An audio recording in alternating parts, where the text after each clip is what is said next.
Salut les amis! Alors oui, l'approche de l'été donne clairement des envies de voyage. Faute de pouvoir aller au Japon, je vous y emmène par l'intermédiaire de ce tuto. On va parler tourisme, pèlerinage, arts martiaux, voyage. Préparez-vous, on va parler Go-Shuin-Cho. C'est parti!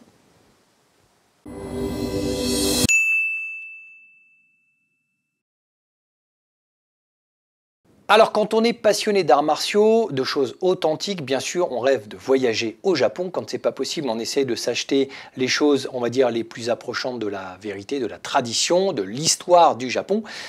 Et ben le Go-Shuin-Cho, c'est simplement pas possible de l'acheter sur Internet. Pourquoi? Parce que c'est quelque chose qui vous est propre, qui vous appartient. Ça appartient à votre voyage, à votre pèlerinage. C'est quelque chose qu'il va vous falloir construire par vous-même. Pour beaucoup, vous ne savez pas encore ce que c'est, et croyez-moi, si vous allez au Japon sans faire un Go-Shuin-Cho, vous risquez de le regretter vraiment amèrement. Donc aujourd'hui, on va en parler, j'en ai tout autour de moi. À chaque fois que je vais au Japon, j'aime beaucoup faire un nouveau Go-Shuin-Cho. On va donc en parler, j'en ai 4 ici autour de moi, il y en a qui sont complets, comme celui qui est devant. Il y en a qui ne sont pas encore complets, ils ont que quelques tampons. Et on va essayer d'aborder un petit peu ce qu'est ce Go-Shuin-Cho. Donc déjà, un Go-Shuin-Cho, c'est un livre qui va contenir des Go-Shuin. Le Go-Shuin, c'est un tampon que l'on va récolter en allant dans un temple. Donc grosso modo, lorsque vous êtes au Japon, si vous vous baladez, alors quel que soit l'objectif de votre balade, ça peut être touristique, ça peut être un pèlerinage, lorsque vous allez dans un temple, vous allez simplement pouvoir demander dans une petite partie du temple à des moines de vous faire une signature, donc un Go-Shuin, un tampon du temple. Et ce tampon, donc vous allez le consigner, le conserver dans un livre, le Go-Shuin-Cho, qui est réservé à cet effet. Donc ici, par exemple, on a un Go-Shuin-Cho très classique, dans lequel je vais pouvoir faire des tampons au fil du temple. Un Go-Shuin-Cho, dans un livre comme ça, c'est entre 800 yens et 1500 yens, c'est-à-dire on est aux environs de 10-15 euros. Vierge, bien sûr, il n'est pas rempli. Et ça va vous permettre, d'une part, de contribuer un petit peu à l'évolution du temple, parce que la véritable activité des Go-Shuin à l'heure d'aujourd'hui au Japon, c'est aussi de contribuer, de faire un petit peu un geste, un don au temple pour pouvoir aider au maintien, à la rénovation et au nettoyage du temple. Mais évidemment, à l'époque, il y avait d'autres messages. Mais aujourd'hui, c'est un petit peu ce qui va vous permettre de contribuer à la vie du temple. Donc c'est pour ça que les prix sont un petit peu élevés. On va dire 15 euros pour un livre vierge, surtout sur une couverture toute bête, c'est un petit peu cher. On en a avec des couvertures un petit peu plus comme celle-ci, un petit peu plus travaillées. Celui qui est devant aussi, on a une jolie couverture brodée. Et donc une fois que vous avez acheté votre livre, il suffit d'aller voir donc les maîtres calligraphes du temple, et ceux-là vont vous faire votre Go-Shuin. Les Go-Shuin, on en a partout dans les temples très touristiques, mais aussi dans des temples vachement plus confidentiels. Que ce soit en haut de Yamadera, au fin fond de Miyajima, dans tous les temples que vous pouvez traverser au Japon, généralement il y a un maître calligraphe qui a donc le tampon du temple et qui va se faire un plaisir pour 300-500 yens, donc entre 3 et 5 euros, de vous faire le tampon du temple.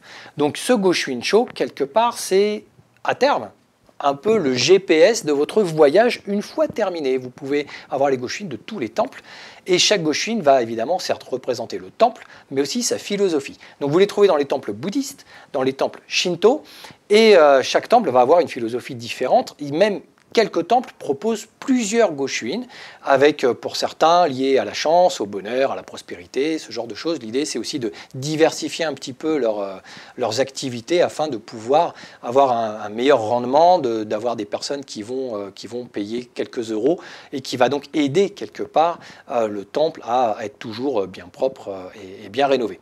Donc ces Go-Shuin, c'est très dur d'en avoir la promotion au Japon. Quand vous allez dans un temple, il faut vraiment aller sur la petite guérite des maîtres calligraphes pour voir que c'est là que ça se passe et qu'ils vendent quelques livres. La plupart du temps, ils ne sont pas ou très peu exposés et il faut vraiment souvent demander au temple où se trouve la partie Go-Shuin-Cho pour pouvoir faire son Go-Shuin. Sinon, la plupart du temps, vous ne le savez pas. Donc c'est très très facile de passer à côté lorsque vous êtes touriste au Japon, de faire la tournée des temples. Vous me le direz d'ailleurs dans les commentaires. Est-ce que vous qui avez peut-être déjà été au Japon, vous avez fait un Goshuin ou est-ce que vous ne saviez pas que vous pouviez faire des Goshuin et les conserver dans un Goshuin Sho.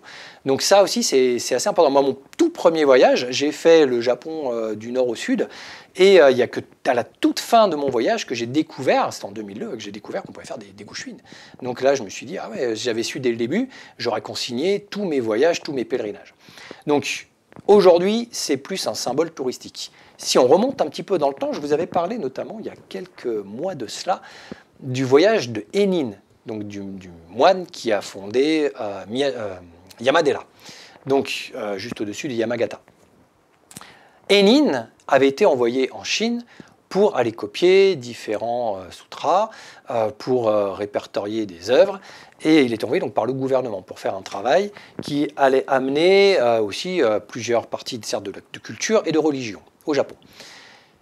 Eh bien, les Goshuin, à l'époque, servaient de preuve gouvernementale pour justifier de son voyage auprès des structures administratives japonaises. Lorsque un moine partait en pèlerinage, parfois à la demande justement soit de sa structure religieuse, soit du gouvernement, il passait par différents temples et ces temples-là lui validaient par l'intermédiaire du sceau du temple qu'il était bien passé et qu'il avait bien résidé dans ce temple, qu'il avait bien fait son travail, et il pouvait repartir avec donc cette preuve comme quoi il avait bien travaillé, qu'il n'avait pas risqué, qu'il n'était pas parti en vacances. Donc aujourd'hui, on est loin de cette philosophie de preuve d'aller voyager, mais quelque part, vous, en tant que pratiquant d'arts martiaux, vous pouvez avoir une preuve de votre séjour. Et à terme, alors celui-ci, comme il est vraiment complet, vous voyez, il y en a vraiment beaucoup. Il y en a 2, 4, 6, 8, 10, 12, 14, 16, 18, il y en a une vingtaine, une bonne vingtaine. Je me suis déjà tâté à couper le livre en son début et à sa fin et en faire un très grand cadre que j'aurais pu mettre par exemple dans le salon. Mais c'est vrai que j'ai toujours un petit passement à l'idée de couper ce livre, ce recueil. Donc j'en ai plusieurs. Il y a celui-ci qui est presque complet. Vous voyez, donc pour les temples, alors si vous lisez bien le japonais, vous pouvez retrouver de quel temple il s'agit pour certains. Sinon, j'ai un petit pense-bête. En général, je le note au crayon de papier, soit au dos de chaque temple, soit au début de la page, au début du livre. Comme ça, j'essaye de conserver un petit peu le voyage que j'ai fait. Ceux-là, on a une petite couverture plastifiée par-dessus. Hop, on a un marque-page qui n'a rien à faire là. Et donc celui-ci a été fait de l'autre côté. Donc on a la première page qui s'en va. Et il a été à peine commencé. D'ailleurs, celui-ci, je ne sais même pas sûr, est-ce qu'il a été vraiment commencé. Donc celui-ci a l'air d'être vierge. Vous voyez, je découvre des choses en même temps que vous. Oui, celui-ci est vierge, dans l'attente d'un éventuel futur voyage.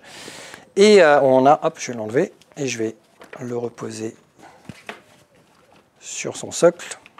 Voilà. Hop. Et celui-ci, alors celui-ci est assez ancien. Pour le coup, c'était un de ceux que j'avais fait lors de mes premiers voyages et je n'avais pas forcément fait beaucoup de temples les premières années. J'étais parti dans Tokyo et ses environs, mais celui-ci, vous voyez, il n'est pas si complet que ça, mais c'est déjà pas mal parce que lorsqu'on fait plusieurs centaines de kilomètres d'un temple à l'autre, on a déjà un beau voyage d'illustrés. Et pour protéger ces Goshuin, les temples vendent aussi les fukuro qui vont avec forcément. Les fukuro, ce sont des petits sacs. Hop, t'es tombé, je te remets. Donc, on a les fukuro les plus classiques, ici, qui valent, pareil, ça va une dizaine d'euros. Et puis, on va avoir ceux qui sont un petit peu plus décorés, qui font un peu sac de transport. Et puis, on a déjà le fukuro un petit peu plus luxe qu'on va mettre autour de son cou et qui va permettre de ranger à la fois des petites pièces devant, sa monnaie, et puis son Goshuin Sho à l'intérieur. Donc ça, on est déjà sur un beau petit sac. On fera un petit tuto spécial comparo fukuro et surtout comment, avec du tissu japonais, on peut créer soi-même son fukuro pour servir justement de rangement sur un katana, sur un bokken ou ce genre de choses. Donc ça, je m'occupe de vous faire aussi un petit tuto spécial fukuro. Voilà, donc aujourd'hui, je voulais quand même vous montrer ce qu'est un Goshuin Sho, parler un petit peu de l'histoire, d'à quoi ça servait, de comment vous pouvez les trouver aujourd'hui. Ne passez pas à côté, c'est quand même une expérience assez géniale, d'autant qu'on a des maîtres calligraphes de très haut niveau, on les voit faire, c'est un régal, on peut les filmer. Je vous ai mis durant ce tuto des petits extraits vidéo de certains voyages où j'ai filmé des maîtres calligraphes, c'est vraiment super chouette. Puis on a quelque chose de chouette à conserver à la maison. Donc ne passez pas à côté.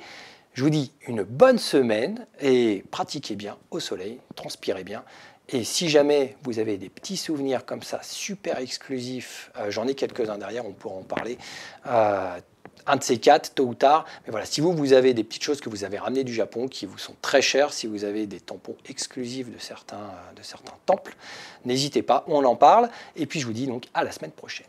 Ciao!